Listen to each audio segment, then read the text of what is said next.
Joining me now is NewsNation national security contributor Tracy Walder. She was also a CIA officer and an FBI special agent. Tracy, it's always good to have you.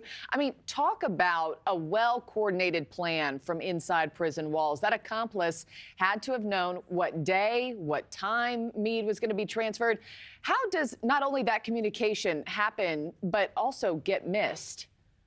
Well, thank you so much for having me, Markie. And you know what? You're absolutely right. I think that's the key here is the communication, because it actually seems to me that the prison was handling Mr. Meade in the best, most appropriate way possible for the crimes that he had committed, because he was actually in administrative custody, which is kind of a segregated wing where he would have been held alone in his prison cell, which actually really would have restricted his communication. So in my opinion, I think, and again, I'm just hypothesizing here, there were other folks within the prison, possibly other inmates, that helped to get messages out to Mr. Umfenauer. I think that that's what happened here, because they were treating him in the most high security way possible. And also, Mr. Meade did not have his restraints removed because of the risk that he posed. So it sounds to me like the prison itself was handling him in the appropriate manner. It's the communication that had a breakdown. And most of the members of Aryan Knights have set up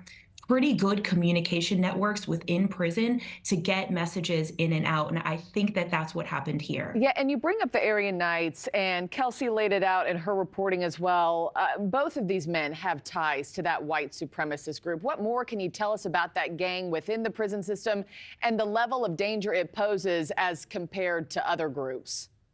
Sure. Prison gangs are actually extremely common. This is a way that folks basically make relationships in prison, keep themselves safe, get things that they want. So really, the Aryan Knights formed in sort of the late 90s, early 2000s, solely within the Idaho prison system. However, since then, membership's grown to about 100 or so, and they exist outside of prison because members have been released and they stay members of this gang. And really, a lot of them are committing RICO type crimes. So gambling crimes, drug trafficking, those kinds of things to make money.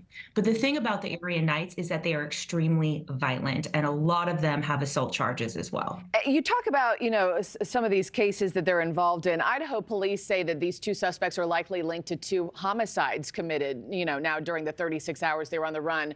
What possible, you brought up RICO, drug trafficking cases, but what possible motive do you think they have to, commit murder, possibly?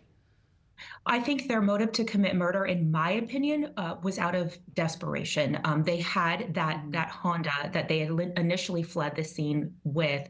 They had to get rid of it. I mean, that was just a target for them in order to be able to find them quickly. And I think that these individuals were a victim of basically a carjacking, if you will. And I think that's why they killed them, was to obtain their vehicle, because they really didn't get all that far, as Kelsey mentioned. Within 36 hours, they just went about 2 hours. So I think maybe they were hiding out somewhere and then became desperate to obtain a vehicle. Yeah. Tracy, you and I have covered, several of these escaped inmate stories on air just the past couple years alone. It seems like it's happening more and more. Notable cases that we've talked about, Gonzalo Lopez, who killed that family of 5 down in Texas, Alabama prisoner, Casey White.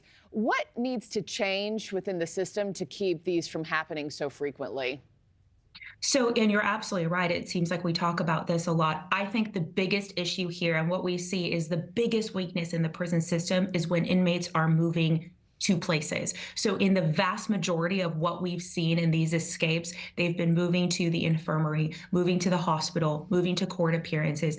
And that is the #1 time for escape. And I think that's the reform that needs to occur. I think they really need to hone in on that. We've spent a lot of time making sure they can't escape the facilities themselves. And most of them are not, just in the case of Pennsylvania. But he, again, was moving in and out of the prison yard. We need to look at our procedures for the movement of prisoners, because that is when really 99.9% of these inmates are escaping. Yeah, well, we're going to stay on top of this story because still so many questions need answering. But I know all those surrounding communities glad that manhunt came to an end yesterday afternoon. Tracy Walder, good to see you. Have a great weekend.